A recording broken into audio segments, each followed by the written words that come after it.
What if I told you one man could start a war without ever drawing a sword? That a single whisper from his lips could send kings into a frenzy, topple entire empires, and leave armies powerless against his influence? You might be thinking, how could that possibly be true? How could one individual hold such sway over the most powerful monarchs of his time? Men who commanded legions of soldiers and possessed unimaginable wealth. Today, I'm going to unveil a story that has been shrouded in secrecy for centuries, buried beneath the rubble of time, distortion, and perhaps even deliberate concealment. Before we're done, you'll learn how this single figure, a mysterious master of both intellect and deception, manipulated entire kingdoms without ever needing a throne or a crown. By the end of this story, you'll see why this changes everything we know about power, both in the ancient world and in the modern day. Stay here, because you won't want to miss the revelations that come next. Our story begins in Persia in the 11th century, a land of swirling conflicts, shifting alliances, and blossoming cultures. It was here that a man named Hassan-i Sabbah was born into a world where knowledge was prized almost as much as military might. But here's what they don't tell you. Hassan-i Sabbah wasn't always the mastermind behind the militant network.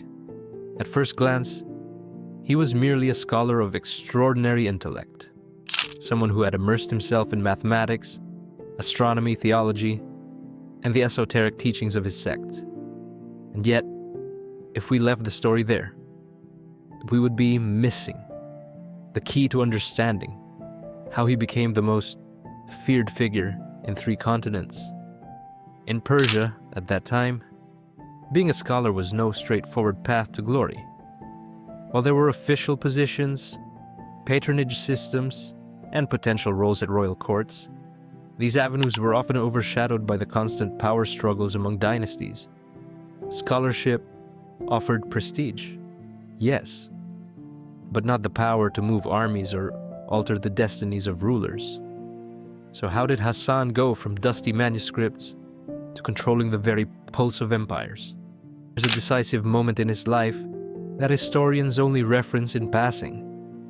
A shift, a transformation that propelled him from the realm of theoretical knowledge into the realm of direct action. The story goes that Hassan, once a brilliant student among many, became disillusioned with the politics of the Seljuk Empire, the major power in the region. Disillusionment can drive great minds to drastic measures. And for Hassan, it sparked something no one around him could have predicted, a quest that would lead him to seize the mountain fortress of Alamut. Alamut was not just any stronghold, perched on an impregnable cliff, surrounded by daunting crags and narrow passes. It was said that the fortress could house enough supplies to withstand a siege for years. Soldiers and sultans alike believed it was impossible to take Alamut by direct force. So how did Hassan do it? In an astonishing tale preserved by later chroniclers, Hassan supposedly infiltrated the fortress by converting key individuals from within. Rather than risk a bloody siege, he employed cunning, persuasion, and psychological leverage. By the time the governor of Alamut realized what was happening, it was too late. His own men had sworn fealty to Hassan. Some versions of the story claim that Hassan purchased the fortress from the governor, offering a sum of gold delivered in an astoundingly clever way. Historians debate the details, but one thing is certain. He took over Alamut with minimal violence. You might be asking, so what? People conquer fortresses all the time in medieval history. But the significance of Alamut was more profound than any land grab or conventional conquest. It was from this high fortress that Hassan would orchestrate acts that struck fear into the hearts of kings far beyond Persian borders, even as far as Europe. And here's the question that should haunt every one of us. How did a quiet scholar become one of the deadliest forces known to the medieval world? If you think you've heard the gist of it, some man, some fortress, some assassins, well, let me tell you, the real story is even more shocking. This man wasn't just a killer. He was a manipulator of minds. The deeper you look, the more unsettling it becomes.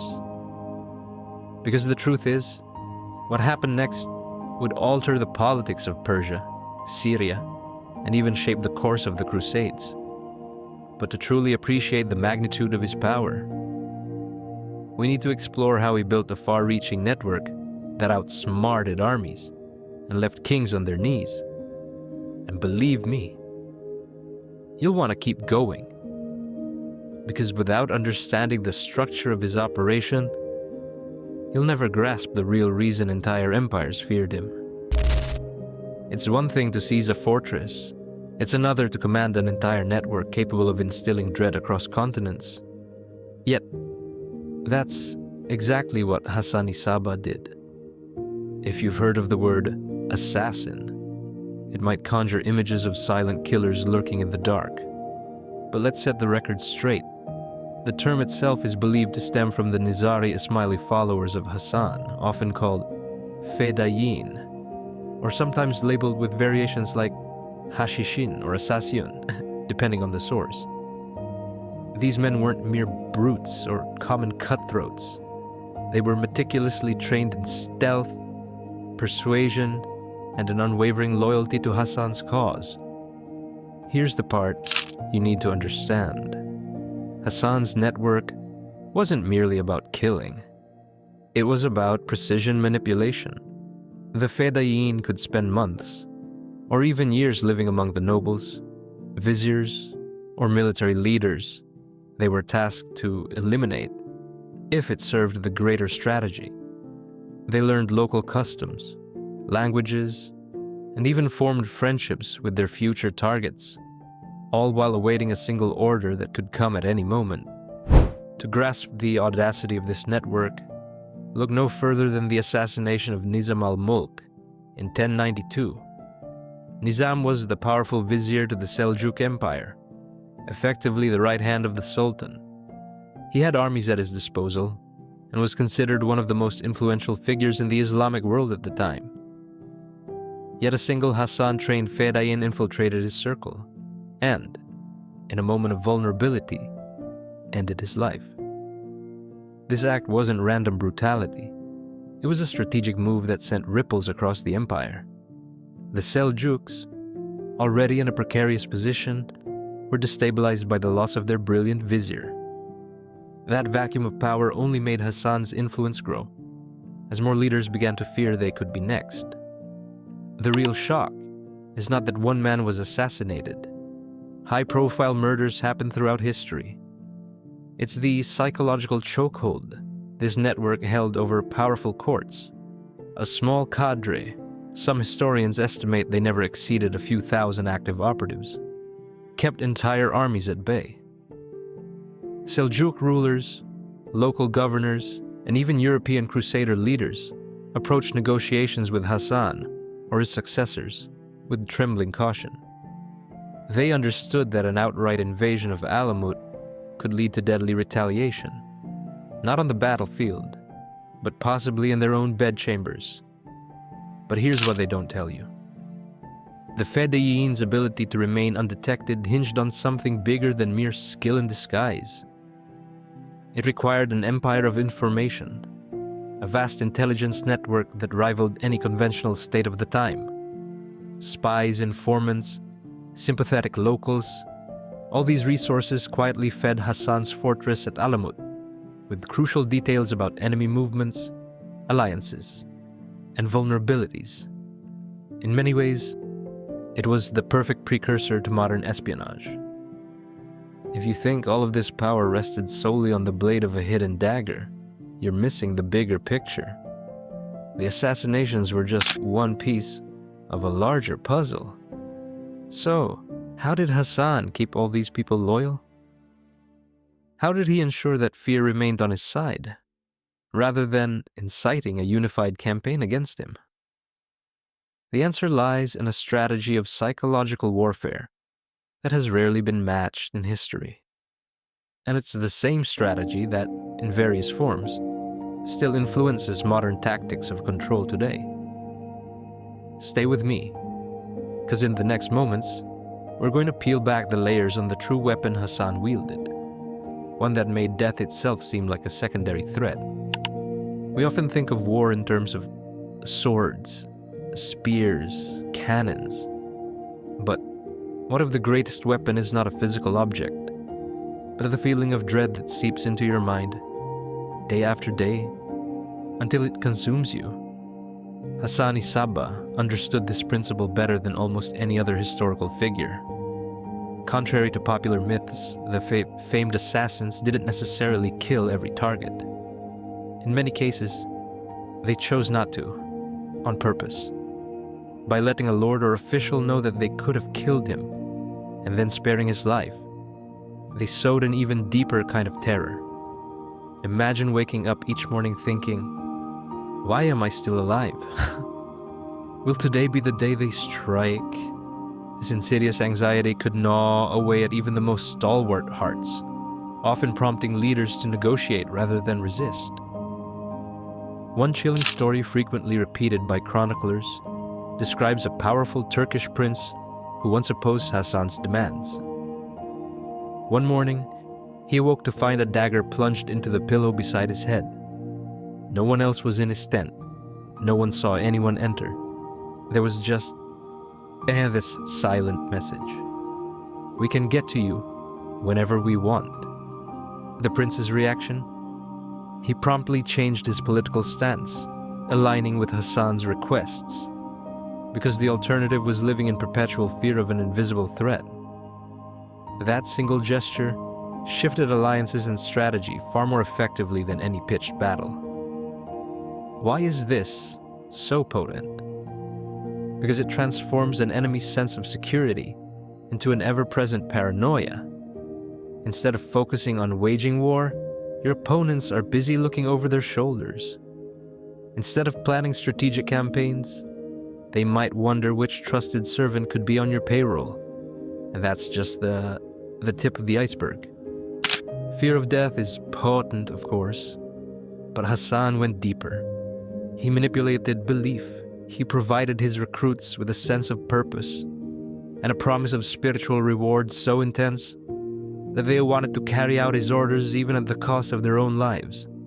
This unwavering devotion was cultivated through elaborate rituals and teachings that historians still debate to this day. Some accounts say Hassan created illusions of paradise within Alamut's secret gardens, complete with intoxicants and staged experiences, convincing his operatives that they had tasted heaven itself, and that following his commands was the path back to eternal bliss. Whether these stories are literal truth or hyperbole, the underlying fact remains. Hassan created an unbreakable loyalty among his followers, and he wielded that loyalty to build a climate of psychological domination over far larger armies and empires. All right, fascinating history lesson. But what does a medieval stronghold have to do with the modern world? The unsettling truth is that the methods Hassan-i Sabbah perfected echo through the corridors of power today. Think about intelligence agencies. MI6, the CIA, the FSB. Their principal currency is information. They rarely rely on direct confrontation if they can destabilize a regime with a well-placed rumor or a silent operative.